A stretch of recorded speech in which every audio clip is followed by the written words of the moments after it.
Salam sejahtera sahabat IKPS TV terkasih. Sebelum kita mendalami firman Tuhan, marilah kita mengambil waktu berdoa. Mari kita berdoa. Ya Tuhan, kami bersyukur karena Engkau mengasihi kami. Bahkan Engkau ingin agar kami bertumbuh dan berbuah. Bukalah hati dan pikiran kami untuk firman-Mu, demi putra-Mu Kristus kami berdoa. Amin. Saudara-saudara yang terkasih, akan menjadi sumber firman Tuhan untuk kita pada hari ini diambil dari Injil Matius 13 ayat 22, demikian tertulis saudara-saudara. Yang ditaburkan di tengah semak duri ialah yang mendengar firman itu, lalu kekhawatiran dunia ini dan tipu daya kekayaan menghimpit firman itu sehingga tak berbuah. Saudara yang terkasih, apa yang tadi kita baru dengar adalah penjelasan Yesus tentang perumpamaan penabur.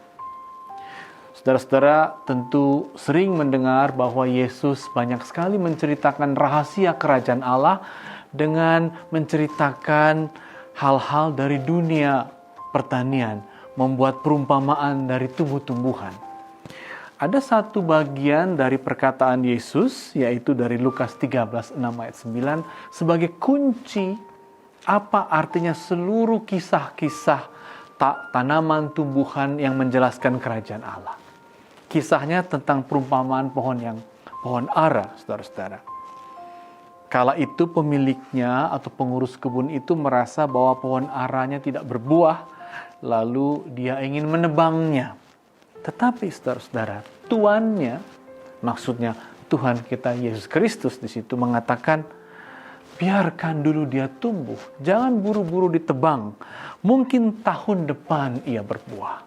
Dengan kata lain, saudara-saudara, di hadapan Kristus, Dia ingin agar kita ambil bagian, bertumbuh dulu dalam kerajaannya, bukan langsung ditebang atau dihukum dalam hidup ini. Dalam perumpamaan yang Yesus ceritakan tentang penabur, saudara-saudara, Yesus ingin agar kita pun ketika menerima firman itu, memproses firman itu dan tumbuh karenanya. Saudara-saudara, di Israel, sebagaimana kita pernah dengar dan berbeda dengan dunia pertanian di sini, kalau orang menabur, orang akan menabur di berbagai tempat sekaligus. Kalau kita ratakan dulu tanahnya, baru lubang-lubangnya kita masukkan benih. Tapi di Israel beda, karena tanahnya, kontur tanahnya yang rumit, maka ditabur di berbagai tempat, ditabur di batu, kadang-kadang ditabur di tanah subur, syukurlah. Tapi kadang-kadang ada juga yang ditabur di tempat berduri. Ketika Yesus mau menjelaskan mengapa ada yang di tempat berduri, maksudnya begini. Ketika Tuhan kita ingin agar kita bertumbuh dalam kerajaannya, tapi ada orang seperti tinggal dalam semak duri. Maksudnya apa? Maksudnya seperti dikatakan dalam ayat 22 tadi. Maksudnya orang itu malah cemas. Orang itu malah khawatir dengan hidupnya. Orang itu malah berlomba-lomba ingin memperkaya diri agar menurutnya dia bisa bebas dari rasa khawatir. Padahal bukan itu yang Tuhan mau. Yang Tuhan mau ialah jangan kita hidup dalam rasa cemas. Tapi apa? Tapi ambil bagianlah dalam kerajaannya, olahlah kehidupanmu, bagaimanapun tantangannya, dan satu yang paling penting, biarkan kuasa kasih itu masuk ke dalam hidupmu, jangan kau halangi dengan rasa cemasmu, jangan kau halangi dengan keinginanmu untuk mengatasinya lalu menumpuk kekayaan, tapi biarkan karyanya bekerja, tumbuhlah dalam kerajaannya, dan kalau begitu, katanya pada ayat 23 indah sekali. Maka katanya, buahmu akan banyak, bahkan 100 kali lipat lebih banyak. Amin, mari kita berdoa.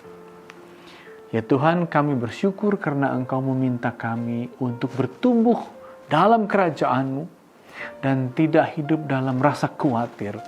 Tidak seperti orang yang masuk ke dalam semak duri dan lalu dengan rasa cemas melewati hari-harinya. Engkau menginginkan kami agar kami membiarkan kerajaan-Mu hadir dan kami ikut tumbuh, berbuah, bahkan berlipat ganda hasilnya.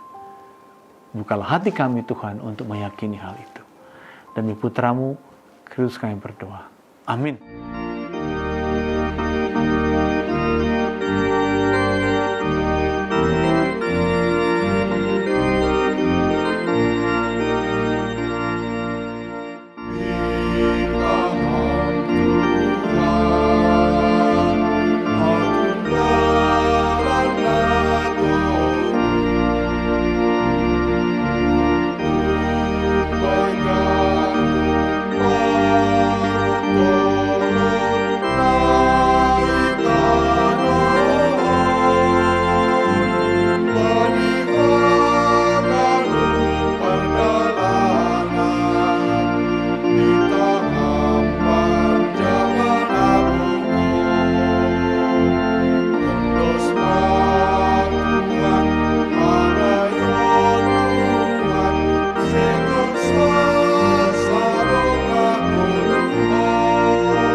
GKPS TV